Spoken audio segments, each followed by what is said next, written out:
Hey all, ఈ video ఏంటంటే నేను మా ఫ్యామిలీతో కలిసి మా అల్లుడికి అక్షరాభ్యాసం చేయడానికి వెళ్తున్నాను. ప్లేస్ ఎక్కడ అంటే Wargal. So all set to go. చూస్తున్నారు కదా, మేమైతే రెడీ అయిపోయాము. మా ఫ్యామిలీ మాత్రమే వెళ్తున్నాము. చాలా చక్కగా అనిపిస్తుంది. మొత్తానికి ప్లేస్ అయితే రీచ్ అయిపోయాము. నా ఫస్ట్ విజిట్ ఇది. మా ఫ్యామిలీది కూడా చాలా బాగుంది.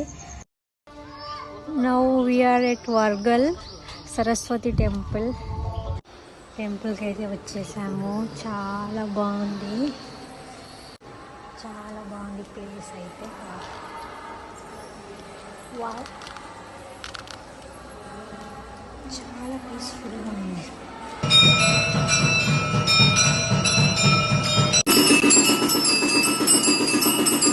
సో మేము అక్షరాభ్యాసం కోసం లైన్లో కూర్చున్నాము. పంతులు గారు ప్రొసీజర్ చెప్తారు, అది ఫాలో అయిపోవాలి. మేము సక్సెస్ఫుల్గా పూర్తి చేసుకొని బయటకు వచ్చాము. వ్యూ చూస్తున్నారు కదా, టెంపుల్ అయితే చాలా పెద్దగా ఉంది. ఈ ప్లేస్కి మన జోడి చిట్టి మాస్టర్ వచ్చారు. మాస్టర్ని కలిశాను, బాగా అనిపించింది. సో ఇది guys, thank you for watching. Love you all, bye.